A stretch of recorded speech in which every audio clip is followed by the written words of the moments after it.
चंदनपुर राज्य के एक गांव में राजवीर और सूरज नाम का दो सोते ने भाई रहा करते थे। सूरज की माँ सूरज को जन्म देते ही चल बसी। एक दिन सूरज एक घने पेड़ के नीचे उदास बैठा हुआ था कि तभी गांव का मुखिया आकर उससे बोला, क्या बात है सूरज, आज फिर तुम इस पेड़ के नीचे उदास बैठे हुए हो क्या? घर वालों से फिर से झगड़ा हुआ? अब मैं आपको क्या बताऊं मुखिया जी, आप तो जानते हैं कि मुझे जन्म देते ही मेरी माँ चल बसी और माँ के गुजर जाने के बाद मेरे पिताजी ने दूसरा विवाह कर लिया, मगर दूसरी माँ ने मुझे कभी अपना बेटा नहीं समझा। हाँ, जानता हूँ सूरज, तुम्हारे पिता की तुम्हारे सौतेली माँ से जो दूसरी संतान है, तुम्हारा पिता बलिया भी उसे ज्यादा ही चाहता है, समझता हूँ मैं। कभी कभी तो मन करता है मुखिया जी कि मैं ये गांव छोड़कर ही चला जाऊं। अरे ऐसी हरकत भूल कर भी मत करना सूरज, यही तो तुम्हारी सौतेली माँ और सौतेला भाई चाहते हैं। उन दोनों ने तुम्हारे पिता की आंखों में झूठे विश्वास की पट्टी बांध रखी है, समझे? लेकिन मुखिया जी, आप तो जानते ही हैं कि पिताजी भी तो मुझे पसंद नहीं करते, तो आप ही बताएं मैं अब क्या करूं? देखो सूरज बेटा, मन छोटा मत करो, तुम्हें ईश्वर की ओर से एक वरदान मिला हुआ है और वह है अच्छाई का वरदान। इस तरह का वरदान तकदीर वालों को मिलता है। बेटा तुम चिंता मत करो, तुम्हारे दिन जरूर बदलेंगे। मुखिया की बात सुनकर सूरज मुस्कुराता हुआ वहां से चला गया। वो कुछ ही दूर पहुंचा था कि तभी उसकी नजर एक साधु पर पड़ी जो जमीन पर लेटा हुआ करा रहा था। सूरज उस साधु से बोला, क्या हुआ साधु महाराज, आप जमीन पर क्यों लेटे हुए हैं और आप कराया क्यों कर रहे हैं? कुछ दिनों से मेरी कब्र में बहुत ज्यादा तकलीफ है और मुझे बहुत तेज प्यास भी लग रही है, मगर तालाब यहाँ से का दूर है। आप चिंता मत कीजिए साधु महाराज, अगर आपको प्यास लगी है तो मैं आपको पानी पिलाऊंगी। आप जरा यहाँ रुकिए, मैं अभी आपके लिए पानी लाता हूँ। इतना बोलकर सूरज ने साधु को सहारा देकर एक पेड़ के नीचे बैठा दिया और तालाब की ओर निकल गया। कुछ देर बाद सूरज पानी लेकर साधु के पास आकर बोला, ये लीजिए साधु महाराज, मैं आपके लिए पानी लाया हूँ। साधु पानी लेते हुए सूरज की ओर देखकर बोला, जानते हो, मैं जमीन पर घंटों से पड़ा हुआ था मगर किसी ने मेरी तकलीफ को नहीं देखा। तुम पहले इंसान हो जिसने मेरी तकलीफ को देखा और मेरे लिए इतनी दूर से पानी लेकर आए। बेटा जरा तुम्हारा हाथ दिखाओ, मैं तुम्हारा हाथ देखना चाहता हूँ। इतना बोलकर साधु ने सूरज का हाथ पकड़ दिया और उसके हाथों की रेखाएं बहुत गौर से देखा। फिर रहस्यमय अंदाज में सूरज की ओर देखकर बोला, तू बड़ी तकदीर वाला है बेटा। साधु के पास सुनकर सूरज मुस्कुराता हुआ अपने घर चला आया। घर आते ही उसकी सौतेली माँ उस पर बरस पड़ी। दिन भर तो तुम कोई काम काज करता नहीं, बस बैठे बैठे खाता रहता है, ऐसे ही आरागर्ती करता रहता है। अरे मेरे बेटे राजवीर से कुछ सीख, वो अपने पिता के काम में हाथ बटता है, खेतों में बराबर से हाल चलाता है। अपनी सौतेली माँ की बात सुनकर सूरज क्रोधित होते हुए बोला, वो खेतों में हल इसलिए चलाता है क्योंकि पिताजी उसे अपने हल से काम करने की इजाजत देते हैं, लेकिन जब बात मेरी आती है तो पिताजी मुझे खेत में देखना भी पसंद नहीं करते। वे शायद सोचते हैं कि मैं इस काम के लिए बना ही नहीं हूँ, या शायद उन्हें लगता है कि मैं उतनी मेहनत नहीं कर पाऊंगा जितनी वे चाहते हैं। हर बार जब मैं खेतों की ओर बढ़ता हूँ तो उनके चेहरे पर एक नाराजगी दिखने लगती है। हाँ हाँ, जानती हूँ कि तू अपने पिता की नाराजात को महसूस करते हो, लेकिन शायद तू अभी तक नहीं समझ पाए कि वो ऐसा क्यों करते। वो तुझे मनुष्य समझते हैं, समझा? क्योंकि जिस दिन तू पैदा हुआ था ना, उसी दिन तूने अपने माँ को खा बैठा। उनके दिल में इस बात की गहरी चोट है, पर हर बार जब वो तुझे देखते हैं तो उन्हें उस दिन का दर्द याद आ जाता है। अपनी सौतेली माँ की जुबान से ये सब सुनकर सूरज पूरी तरह से क्रोधित होकर बोला, बस बहुत हो गया माँ, इसके आगे मैं और कुछ सुनना नहीं चाहता। खबरदार, जो मुझे माँ कहा, मैं तेरी कोई माँ वा नहीं समझा। मेरा सिर्फ एक ही बेटा है और वो है राजवीर। ठीक है, मैं जा रहा हूँ और आज पिताजी से मैं बात करके ही रहूँगा। इतना बोलकर सूरज गुस्से से अपने खेत में चला गया, जहाँ उसका पिता बलिया अपने बेटे राजवीर के साथ बैठा हुआ था। सूरज गुस्से से अपने पिता से बोला, पिताजी, आज आपको मुझे बताना ही होगा कि आखिर मेरी गलती क्या है। क्या आप मुझे राजवीर की तरह प्रेम नहीं करते? क्यों आप मुझे राजवीर की तरह खेत में काम नहीं करने देते? तुम्हारी परवरिश करना मेरी मजबूरी थी। तुमने पैदा होते ही अपनी माँ को मुझसे छीन लिया। तभी वहाँ पर वही साधु आ पहुँचा जिसकी कुछ देर पहले सूरज ने मदद की थी। साधु बलिया की ओर देखकर बोला, ये तुम क्या कह रहे हो? तुम शायद जानते नहीं कि तुम जिस पुत्र को मनहूस बोल रहे हो, तुम्हारा वो पुत्र कितनी बड़ी तकदीर वाला है। ये और तकदीर वाला ये भला कैसे संभव है? हाँ, वो तो तुम्हें समय आने पर ही पता चलेगा। साधु की बात सुनकर बलिया के बगल में खड़ा हुआ राजवीर सूरज का मजाक उड़ाते हुए बोला, ये आप कैसी बात कर रहे हैं साधु महाराज?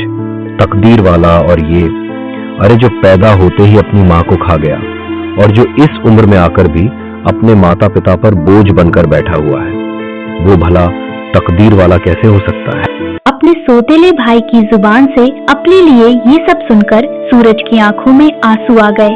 तभी साधु सूरज की ओर देखकर बोला, तुम्हें दिल छोटा करने की कोई आवश्यकता नहीं बेटा। जो लोग तुम्हारा मजाक उड़ा रही हैं, वही लोग भविष्य में तुम्हारी प्रशंसा के पुल बांध देंगे। बस तुम्हें अपना हौसला कायम रखना होगा। तुम्हें किसी भी कीमत पर हिम्मत नहीं हार है। समय नजदीक है बेटा। इतना बोलकर साधु वहाँ से चला गया।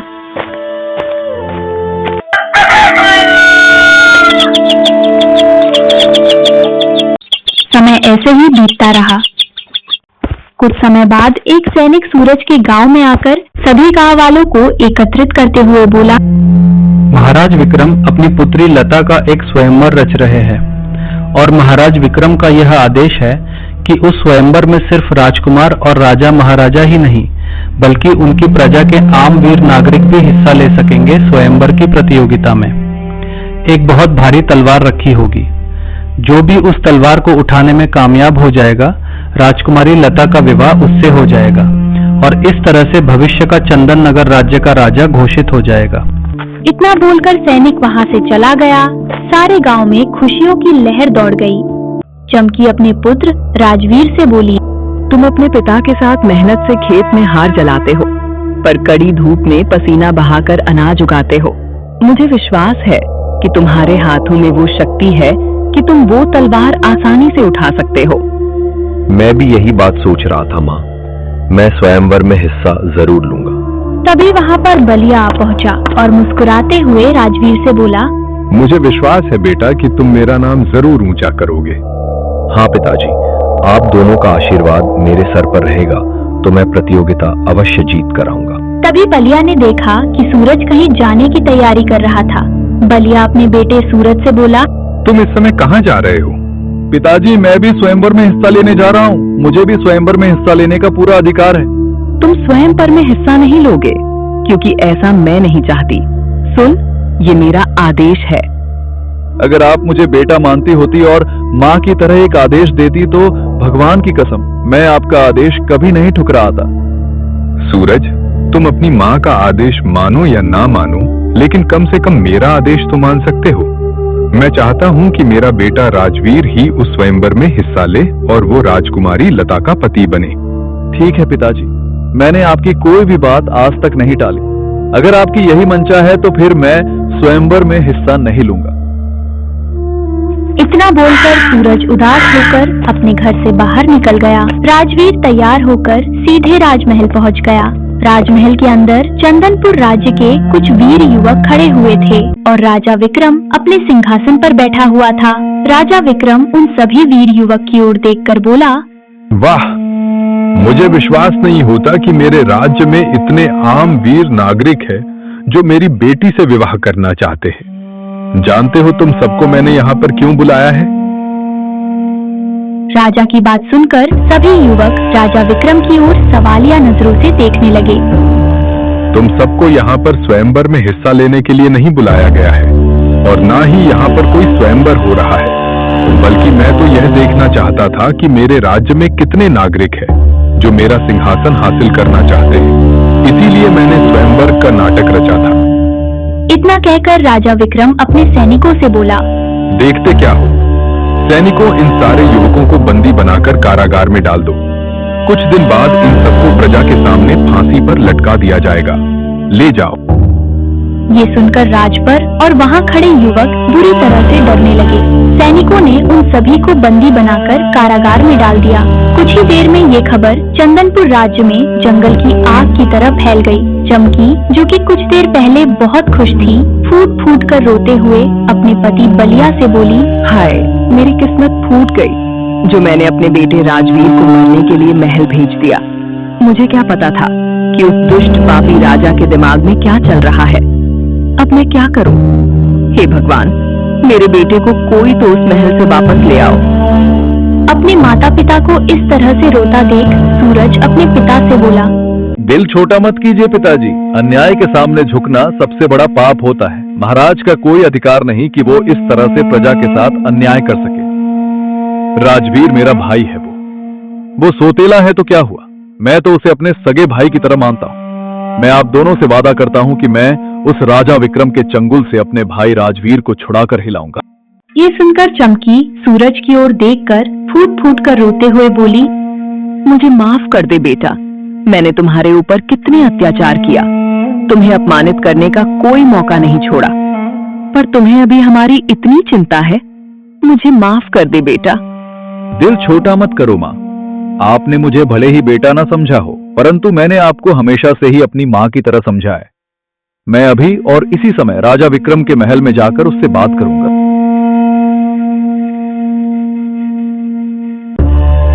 महाराज, यह सरासर अन्याय है। आपने जिस प्रकार से झूठ का सहारा लेकर अपनी प्रजा के साथ छल और कपट किया है, वो अत्यंत निंदनीय और अस्वीकार्य है। एक राजा के रूप में आपके कंधों पर प्रजा की भलाई और न्याय सुनिश्चित करने की जिम्मेदारी है, लेकिन आपने उस पवित्र दायित्व को तोड़ दिया। आपको कोई अधिकार नहीं है कि आप झूठ बोलकर प्रजा के साथ इस तरह से अत्याचार कर सकें। देखो, स्वयंवर में जितने भी युवक हिस्सा लेने आए थे, वो सब सिंहासन के लालची थे या फिर मेरी पुत्री के साथ विवाह करना चाहते थे। परंतु तुम पहले ऐसे व्यक्ति हो जो किसी लालच में नहीं आए, बल्कि उन सबकी जान बचाने के इरादे से यहाँ आए हो। और इसका मतलब है कि तुम्हारे अंदर दूसरों के प्रति प्रेम है, और जिनके मन में दूसरों के प्रति प्रेम होता है वही सच्चा इंसान कहलाता है। आओ आओ मेरे साथ, मैं तुम्हें कुछ दिखाना चाहता हूँ। चलो आओ। राजा विक्रम सूरज को एक कक्ष में ले गया, जहाँ पर एक बड़ी ही बदसूरत लड़की बैठी हुई थी। राजा विक्रम उस लड़की की ओर देखकर बोला, जानते हो ये लड़की कौन है सूरज? नहीं महाराज, कौन है? ये है मेरी पुत्री राजकुमारी लता। ये सुनकर सूरज बुरी तरह से चौंक पड़ा। हाँ, तुम्हारा चौंकना स्वाभाविक।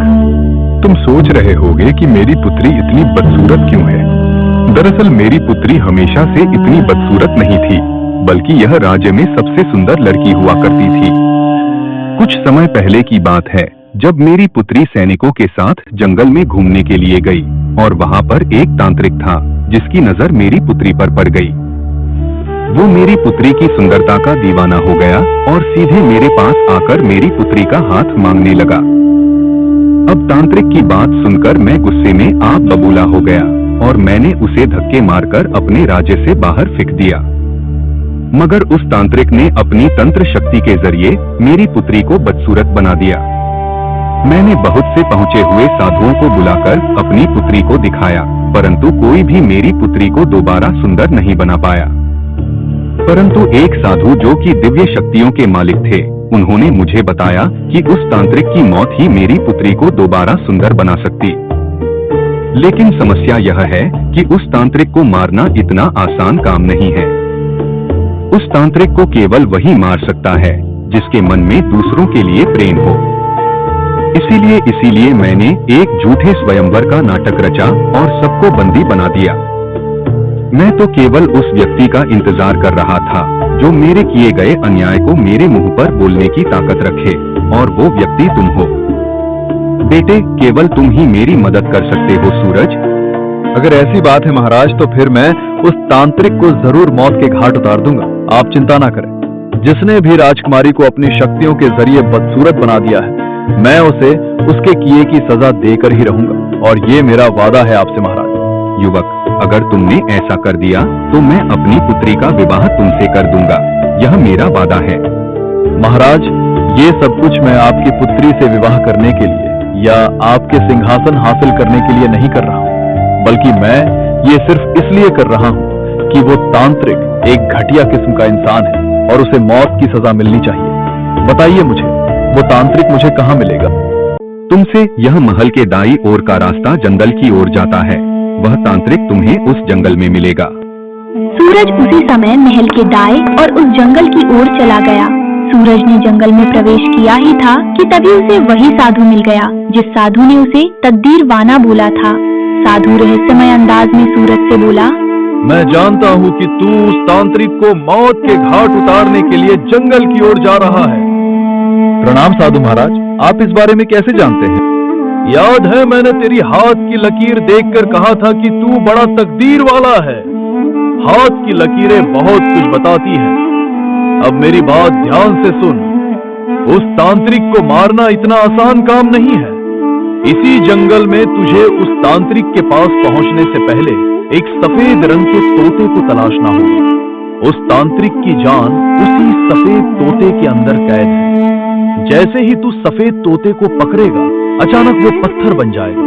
तुझे उस पत्थर के तोते को तांत्रिक के सामने ही तोड़ना होगा। इतना बोलकर साधु वहां से चला गया और सूरज उस सफेद तोते की तलाश में निकल गया। कुछ घंटे की मेहनत के बाद सूरज को सफेद तोता एक पेड़ पर बैठा हुआ नजर आ गया। सूरज ने तुरंत उस सफेद तोते को पकड़ लिया। अगले ही पल वो सफेद तोता पत्थर का बन गया। सूरज वो पत्थर का तोता लेकर सीधे जंगल में उस तांत्रिक को खोजने लगा। कुछ देर बाद उसकी नजर एक पेड़ के नीचे बैठे हुए एक तांत्रिक पर पड़ी। सूरज को देखकर तांत्रिक गुस्से में बोला, कौन है तू और यहाँ पर क्यों आया है? तुझे मौत के घाट उतारने के लिए। मूर्ख, मुझे मारना तेरे जैसे बच्चों का काम नहीं है। मगर मेरे लिए ये काम तो बच्चों से भी ज्यादा आसान है। इतना बोलकर सूरज वो पत्थर का तोता तांत्रिक को दिखाते हुए बोला, इस तोते को तो तुम जानते ही होगे। तोते को देखकर तांत्रिक की आंखों में भय की साए नहरा लगे। ये तोता तुझे कहां से मिला? इस तोते को मुझे दे दे। इसके बदले में तू जितना धन चाहता है मैं देने के लिए तैयार हूं। इसको मुझको दे दे दे। मगर सूरज ने उसकी बात सुने बगैर उस पत्थर के तोते को जमीन पर पटक दिया। अचानक तांत्रिक के शरीर में आग लग गई और वो जलकर राख हो गया। तांत्रिक के राख होते ही राजकुमारी लता अपने सुंदर रूप में आ गई। कुछ देर बाद सूरज राजा विक्रम के सामने महल में खड़ा हुआ था। अरे तुमने वो कर दिखाया जिसे करने की हिम्मत और ताकत यहाँ किसी के पास नहीं थी, यहाँ तक कि मेरे पास भी नहीं। मैं चाहता हूं महाराज कि अब आप उन युवकों को रिहा कर दें जिन्हें आपने मौत की सजा सुनाई थी। हाँ सूरज, जैसा कि मैंने वादा किया था मैं उन युवकों को छोड़ दूंगा, लेकिन सबसे पहले तुम्हें मेरी पुत्री के साथ विवाह करना होगा और उसके बाद इस राज्य का राजा बनना होगा और फिर उन युवकों को तुम ही रिहा करने का आदेश दोगे। कुछ ही देर में सूरज का विवाह राजकुमारी लता के साथ हो गया और राजा विक्रम ने सूरज को राजा घोषित कर दिया। सूरज उन सभी युवक को रिहा कर दिया जिसे राजा विक्रम ने मौत की सजा सुनाई थी। साधु ने बिल्कुल सच कहा था, सूरज वाकई बड़ा तकदीर वाला था।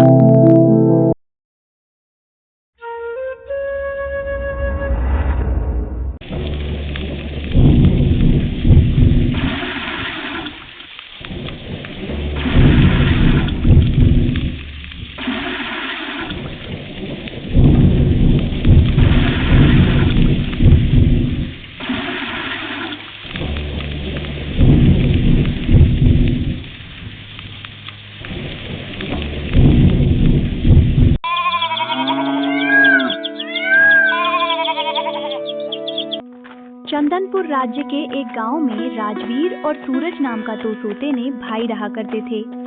सूरज की माँ सूरज को जन्म देते ही चल बसी। एक दिन सूरज एक खनी पेड़ के नीचे उदास बैठा हुआ था कि तभी गांव का मुखिया आकर उससे बोला, क्या बात है सूरज, आज फिर तुम इस पेड़ के नीचे उदास बैठे हुए हो क्या? घर वालों से फिर से झगड़ा हुआ?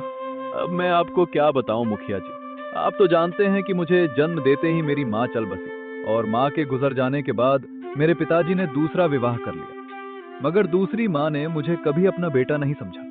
हाँ जानता हूँ सूरज, तुम्हारे पिता की तुम्हारे सौतेली माँ से जो दूसरी संतान है, तुम्हारा पिता बलिया भी उसे ज्यादा ही चाहता है। समझता हूँ मैं। कभी कभी तो मन करता है मुखिया जी कि मैं ये गांव छोड़कर ही चला जाऊं। अरे ऐसी हरकत भूल कर भी मत करना सूरज। यही तो तुम्हारी सौतेली माँ और सौतेला भाई चाहते हैं। उन दोनों ने तुम्हारे पिता की आंखों में झूठे विश्वास की पट्टी बांध रखी है, समझे? लेकिन मुखिया जी, आप तो जानते ही हैं कि पिताजी भी तो मुझे पसंद नहीं करते। तो आप ही बताएं, मैं अब क्या करूं? देखो सूरज बेटा, मन छोटा मत करो। तुम्हें ईश्वर की ओर से एक वरदान मिला हुआ है और वह है अच्छाई का वरदान। इस तरह का वरदान तकदीर वालों को मिलता है। बेटा तुम चिंता मत करो, तुम्हारे दिन जरूर बदलेंगे। मुखिया की बात सुनकर सूरज मुस्कुराता हुआ वहां से चला गया। वो कुछ ही दूर पहुंचा था कि तभी उसकी नजर एक साधु पर पड़ी जो जमीन पर लेटा हुआ करा रहा था। सूरज उस साधु से बोला, क्या हुआ साधु महाराज, आप जमीन पर क्यों लेटे हुए हैं और आप कराया क्यों कर रहे हैं? कुछ दिनों से मेरी कब्र में बहुत ज्यादा तकलीफ है और मुझे बहुत तेज प्यास भी लग रही है, मगर तालाब यहाँ से का दूर है।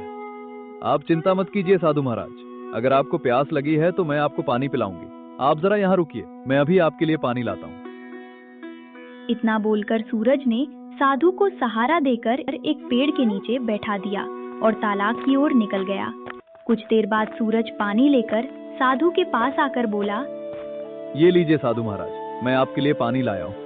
साधु पानी लेते हुए सूरज की ओर देखकर बोला, जानते हो, मैं जमीन पर घंटों से पड़ा हुआ था, मगर किसी ने मेरी तकलीफ को नहीं देखा। तुम पहले इंसान हो जिसने मेरी तकलीफ को देखा और मेरे लिए इतनी दूर से पानी लेकर आए। बेटा जरा तुम्हारा हाथ दिखाओ, मैं तुम्हारा हाथ देखना चाहता हूँ। इतना बोलकर साधु ने सूरज का हाथ पकड़ दिया और उसके हाथों की रेखाएं बहुत गौर से देखा। फिर रहस्यमय अंदाज में सूरज की ओर देखकर बोला, तू बड़ी तकदीर वाला है बेटा। साधु के पास सुनकर सूरज मुस्कुराता हुआ अपने घर चला आया। घर आते ही उसकी सौतेली माँ उस पर बरस पड़ी। दिन भर तो तुम कोई काम काज करता नहीं, बस बैठे बैठे खाता रहता है, ऐसे ही आरागर्ती करता रहता है। अरे मेरे बेटे राजवीर से कुछ सीख। वो अपने पिता के काम में हाथ बटता है, खेतों में बराबर से हाल चलाता है। अपनी सौतेली माँ की बात सुनकर सूरज क्रोधित होते हुए बोला, वो खेतों में हल इसलिए चलाता है क्योंकि पिताजी उसे अपने हल से काम करने की इजाजत देते हैं। लेकिन जब बात मेरी आती है तो पिताजी मुझे खेत में देखना भी पसंद नहीं करते। वे शायद सोचते हैं कि मैं इस काम के लिए बना ही नहीं हूँ, या शायद उन्हें लगता है कि मैं उतनी मेहनत नहीं कर पाऊंगा जितनी वे चाहते हैं। हर बार जब मैं खेतों की ओर बढ़ता हूँ तो उनके चेहरे पर एक नाराजगी दिखने लगती है। हाँ हाँ, जानती हूँ कि तू अपने पिता की नाराजात को महसूस करते हो, लेकिन शायद तू अभी तक नहीं समझ पाए कि वो ऐसा क्यों करते। वो तुझे मनुष्य समझते हैं, समझा? क्योंकि जिस दिन तू पैदा हुआ था ना, उसी दिन तूने अपने माँ को खा बैठा। उनके दिल में इस बात की गहरी चोट है, पर हर बार जब वो तुझे देखते हैं तो उन्हें उस दिन का दर्द याद आ जाता है। अपनी सौतेली माँ की जुबान से ये सब सुनकर सूरज पूरी तरह से क्रोधित होकर बोला, बस बहुत हो गया माँ, इसके आगे मैं और कुछ सुनना नहीं चाहता। खबरदार, जो मुझे माँ कहा, मैं तेरी कोई माँ वा नहीं समझा। मेरा सिर्फ एक ही बेटा है और वो है राजवीर। ठीक है, मैं जा रहा हूँ और आज पिताजी से मैं बात करके ही रहूँगा। इतना बोलकर सूरज गुस्से से अपने खेत में चला गया, जहाँ उसका पिता बलिया अपने बेटे राजवीर के साथ बैठा हुआ था। सूरज गुस्से से अपने पिता से बोला, पिताजी, आज आपको मुझे बताना ही होगा कि आखिर मेरी गलती क्या है। क्या आप मुझे राजवीर की तरह प्रेम नहीं करते? क्यों आप मुझे राजवीर की तरह खेत में काम नहीं करने देते? तुम्हारी परवरिश करना मेरी मजबूरी थी। तुमने पैदा होते ही अपनी माँ को मुझसे छीन लिया। तभी वहाँ पर वही साधु आ पहुँचा जिसकी कुछ देर पहले सूरज ने मदद की थी।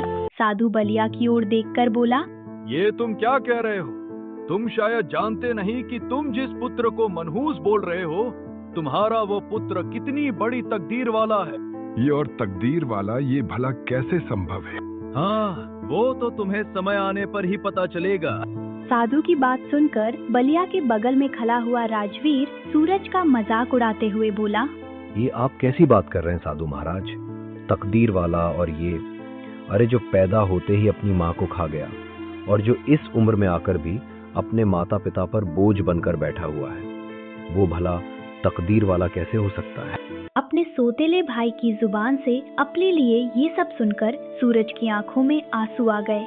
तभी साधु सूरज की ओर देखकर बोला, तुम्हें दिल छोटा करने की कोई आवश्यकता नहीं बेटा। जो लोग तुम्हारा मजाक उड़ा रही हैं, वही लोग भविष्य में तुम्हारी प्रशंसा के पुल बांध देंगे। बस तुम्हें अपना हौसला कायम रखना होगा। तुम्हें किसी भी कीमत पर हिम्मत नहीं हार है। समय नजदीक है बेटा। इतना बोलकर साधु वहां से चला गया।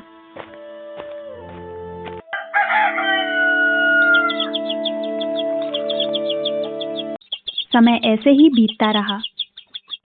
कुछ समय बाद एक सैनिक सूरज के गांव में आकर सभी गांव वालों को एकत्रित करते हुए बोला, महाराज विक्रम अपनी पुत्री लता का एक स्वयंवर रच रहे हैं और महाराज विक्रम का यह आदेश है कि उस स्वयंवर में सिर्फ राजकुमार और राजा महाराजा ही नहीं बल्कि उनकी प्रजा के आम वीर नागरिक भी हिस्सा ले सकेंगे। स्वयंवर की प्रतियोगिता में एक बहुत भारी तलवार रखी होगी। जो भी उस तलवार को उठाने में कामयाब हो जाएगा, राजकुमारी लता का विवाह उससे हो जाएगा और इस तरह से भविष्य का चंदन नगर राज्य का राजा घोषित हो जाएगा। इतना बोलकर सैनिक वहां से चला गया। सारे गांव में खुशियों की लहर दौड़ गई। चमकी अपने पुत्र राजवीर से बोली, तुम अपने पिता के साथ मेहनत से खेत में हार जलाते हो, पर कड़ी धूप में पसीना बहाकर अनाज उगाते हो। मुझे विश्वास है कि तुम्हारे हाथों में वो शक्ति है कि तुम वो तलवार आसानी से उठा सकते हो। मैं भी यही बात सोच रहा था माँ। मैं स्वयंवर में हिस्सा जरूर लूंगा। तभी वहां पर बलिया आ पहुंचा और मुस्कुराते हुए राजवीर से बोला, मुझे विश्वास है बेटा कि तुम मेरा नाम जरूर ऊंचा करोगे। हाँ पिताजी, आप दोनों का आशीर्वाद मेरे सर पर रहेगा तो मैं प्रतियोगिता अवश्य जीत कर आऊंगा। तभी बलिया ने देखा कि सूरज कहीं जाने की तैयारी कर रहा था। बलिया अपने बेटे सूरज से बोला, तुम इस समय कहाँ जा रहे हो? पिताजी, मैं भी स्वयंवर में हिस्सा लेने जा रहा हूँ। मुझे भी स्वयंवर में हिस्सा लेने का पूरा अधिकार है। तुम स्वयंवर में हिस्सा नहीं लोगे क्योंकि ऐसा मैं नहीं चाहती। सुन, ये मेरा आदेश है। अगर आप मुझे बेटा मानती होती और माँ की तरह एक आदेश देती तो भगवान की कसम मैं आपका आदेश कभी नहीं ठुकराता। सूरज, तुम अपनी माँ का आदेश मानो या ना मानो, लेकिन कम से कम मेरा आदेश तो मान सकते हो। मैं चाहता हूँ कि मेरा बेटा राजवीर ही उस स्वयंवर में हिस्सा ले और वो राजकुमारी लता का पति बने। ठीक है पिताजी, मैंने आपकी कोई भी बात आज तक नहीं टाली। अगर आपकी यही मंशा है तो फिर मैं स्वयंवर में हिस्सा नहीं लूंगा। इतना बोलकर सूरज उदास होकर अपने घर से बाहर निकल गया। राजवीर तैयार होकर सीधे राजमहल पहुंच गया। राजमहल के अंदर चंदनपुर राज्य के कुछ वीर युवक खड़े हुए थे और राजा विक्रम अपने सिंहासन पर बैठा हुआ था।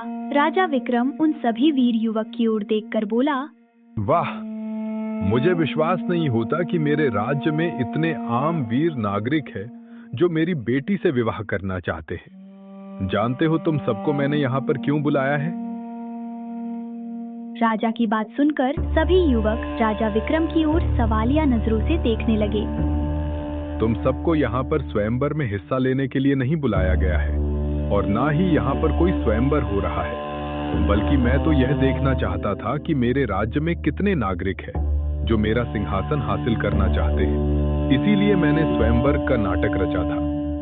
इतना कहकर राजा विक्रम अपने सैनिकों से बोला, देखते क्या हो, सैनिकों, इन सारे युवकों को बंदी बनाकर कारागार में डाल दो। कुछ दिन बाद इन सबको प्रजा के सामने फांसी पर लटका दिया जाएगा। ले जाओ।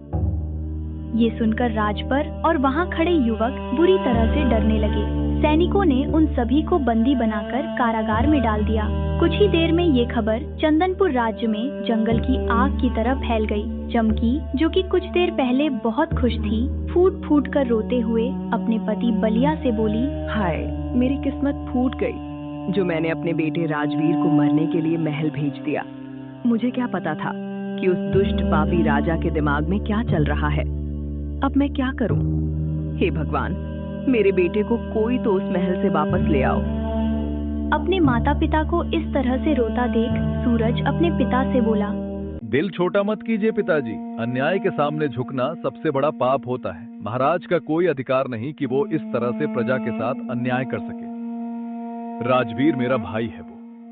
वो सोतेला है तो क्या हुआ, मैं तो उसे अपने सगे भाई की तरह मानता हूं। मैं आप दोनों से वादा करता हूं कि मैं उस राजा विक्रम के चंगुल से अपने भाई राजवीर को छुड़ाकर हिलाऊंगा। ये सुनकर चमकी सूरज की ओर देखकर फूट फूट कर रोते हुए बोली, मुझे माफ कर दे बेटा, मैंने तुम्हारे ऊपर कितने अत्याचार किया, तुम्हें अपमानित करने का कोई मौका नहीं छोड़ा, पर तुम्हें अभी हमारी इतनी चिंता है, मुझे माफ कर दे बेटा। दिल छोटा मत करो माँ, आपने मुझे भले ही बेटा ना समझा हो, परंतु मैंने आपको हमेशा से ही अपनी माँ की तरह समझा है। मैं अभी और इसी समय राजा विक्रम के महल में जाकर उससे बात करूंगा।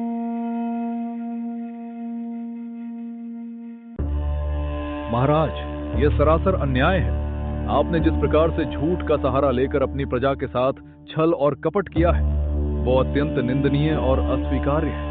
एक राजा के रूप में आपके कंधों पर प्रजा की भलाई और न्याय सुनिश्चित करने की जिम्मेदारी है, लेकिन आपने उस पवित्र दायित्व को तोड़ दिया है। आपको कोई अधिकार नहीं है कि आप झूठ बोलकर प्रजा के साथ इस तरह से अत्याचार कर सकें। देखो, स्वयंवर में जितने भी युवक हिस्सा लेने आए थे, वो सब सिंहासन के लालची थे या फिर मेरी पुत्री के साथ विवाह करना चाहते थे। परंतु तुम पहले ऐसे व्यक्ति हो जो किसी लालच में नहीं आए, बल्कि उन सबकी जान बचाने के इरादे से यहाँ आए हो। और इसका मतलब है कि तुम्हारे अंदर दूसरों के प्रति प्रेम है, और जिनके मन में दूसरों के प्रति प्रेम होता है वही सच्चा इंसान कहलाता है। आओ मेरे साथ, मैं तुम्हें कुछ दिखाना चाहता हूँ। चलो आओ। राजा विक्रम सूरज को एक कक्ष में ले गया, जहाँ पर एक बड़ी ही बदसूरत लड़की बैठी हुई थी। राजा विक्रम उस लड़की की ओर देखकर बोला, जानते हो ये लड़की कौन है सूरज? नहीं महाराज, कौन है ये है मेरी पुत्री राजकुमारी लता। ये सुनकर सूरज बुरी तरह से चौंक पड़ा। हाँ, तुम्हारा चौंकना स्वाभाविक। तुम सोच रहे होगे कि मेरी पुत्री इतनी बदसूरत क्यों है। दरअसल मेरी पुत्री हमेशा से इतनी बदसूरत नहीं थी, बल्कि यह राज्य में सबसे सुंदर लड़की हुआ करती थी। कुछ समय पहले की बात है, जब मेरी पुत्री सैनिकों के साथ जंगल में घूमने के लिए गई, और वहां पर एक तांत्रिक था जिसकी नजर मेरी पुत्री पर पड़ गई। वो मेरी पुत्री की सुंदरता का दीवाना हो गया और सीधे मेरे पास आकर मेरी पुत्री का हाथ मांगने लगा। अब तांत्रिक की बात सुनकर मैं गुस्से में आप बबूला हो गया और मैंने उसे धक्के मारकर अपने राज्य से बाहर फेंक दिया। मगर उस तांत्रिक ने अपनी तंत्र शक्ति के जरिए मेरी पुत्री को बदसूरत बना दिया। मैंने बहुत से पहुंचे हुए साधुओं को बुलाकर अपनी पुत्री को दिखाया, परंतु कोई भी मेरी पुत्री को दोबारा सुंदर नहीं बना पाया। परंतु एक साधु जो कि दिव्य शक्तियों के मालिक थे, उन्होंने मुझे बताया कि उस तांत्रिक की मौत ही मेरी पुत्री को दोबारा सुंदर बना सकती। लेकिन समस्या यह है कि उस तांत्रिक को मारना इतना आसान काम नहीं है। उस तांत्रिक को केवल वही मार सकता है जिसके मन में दूसरों के लिए प्रेम हो। इसीलिए मैंने एक झूठे स्वयंवर का नाटक रचा और सबको बंदी बना दिया। मैं तो केवल उस व्यक्ति का इंतजार कर रहा था जो मेरे किए गए अन्याय को मेरे मुंह पर बोलने की ताकत रखे, और वो व्यक्ति तुम हो। बेटे, केवल तुम ही मेरी मदद कर सकते हो सूरज। अगर ऐसी बात है महाराज, तो फिर मैं उस तांत्रिक को जरूर मौत के घाट उतार दूंगा। आप चिंता ना करें। जिसने भी राजकुमारी को अपनी शक्तियों के जरिए बदसूरत बना दिया है, मैं उसे उसके किए की सजा देकर ही रहूंगा, और ये मेरा वादा है आपसे महाराज।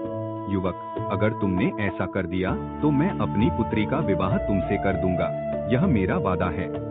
महाराज, ये सब कुछ मैं आपकी पुत्री से विवाह करने के लिए या आपके सिंहासन हासिल करने के लिए नहीं कर रहा हूँ, बल्कि मैं ये सिर्फ इसलिए कर रहा हूँ कि वो तांत्रिक एक घटिया किस्म का इंसान है और उसे मौत की सजा मिलनी चाहिए। बताइए मुझे, वो तांत्रिक मुझे कहाँ मिलेगा? तुमसे यह महल के दाईं ओर का रास्ता जंगल की ओर जाता है। वह तांत्रिक तुम्हें उस जंगल में मिलेगा। सूरज उसी समय महल के दाएं और उस जंगल की ओर चला गया। सूरज ने जंगल में प्रवेश किया ही था कि तभी उसे वही साधु मिल गया जिस साधु ने उसे तकदीर वाना बोला था। साधु रहस्यमय अंदाज में सूरज से बोला, मैं जानता हूँ कि तू उस तांत्रिक को मौत के घाट उतारने के लिए जंगल की ओर जा रहा है। प्रणाम साधु महाराज, आप इस बारे में कैसे जानते हैं? याद है, मैंने तेरी हाथ की लकीर देखकर कहा था कि तू बड़ा तकदीर वाला है। हाथ की लकीरें बहुत कुछ बताती हैं। अब मेरी बात ध्यान से सुन। उस तांत्रिक को मारना इतना आसान काम नहीं है।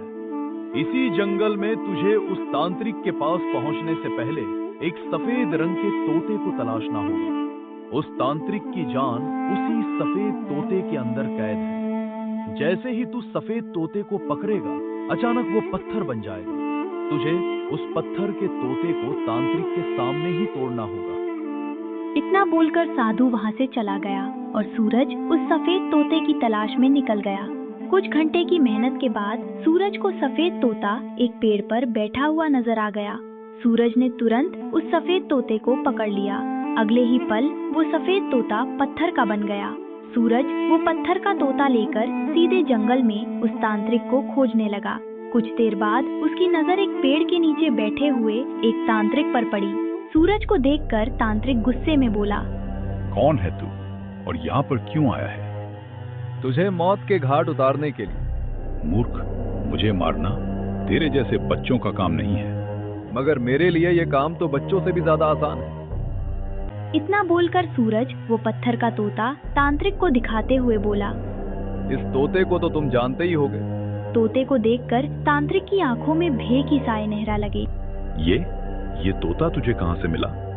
इस तोते को मुझे दे दे। इसके बदले में तू जितना धन चाहता है मैं देने के लिए तैयार हूँ। इसको मुझको दे दे दे। मगर सूरज ने उसकी बात सुने बगैर उस पत्थर के तोते को जमीन पर पटक दिया। अचानक तांत्रिक के शरीर में आग लग गई और वो जलकर राख हो गया। तांत्रिक के राख होते ही राजकुमारी लता अपने सुंदर रूप में आ गई। कुछ देर बाद सूरज राजा विक्रम के सामने महल में खड़ा हुआ था। अरे तुमने वो कर दिखाया जिसे करने की हिम्मत और ताकत यहाँ किसी के पास नहीं थी, यहाँ तक कि मेरे पास भी नहीं। मैं चाहता हूँ महाराज कि अब आप उन युवकों को रिहा कर दें जिन्हें आपने मौत की सजा सुनाई थी। हाँ सूरज, जैसा कि मैंने वादा किया था मैं उन युवकों को छोड़ दूंगा, लेकिन सबसे पहले तुम्हें मेरी पुत्री के साथ विवाह करना होगा और उसके बाद इस राज्य का राजा बनना होगा और फिर उन युवकों को तुम ही रिहा करने का आदेश दोगे। कुछ ही देर में सूरज का विवाह राजकुमारी लता के साथ हो गया और राजा विक्रम ने सूरज को राजा घोषित कर दिया। सूरज उन सभी युवक को रिहा कर दिया जिसे राजा विक्रम ने मौत की सजा सुनाई थी। साधु ने बिल्कुल सच कहा था। सूरज वाकई बड़ा तकदीर वाला था।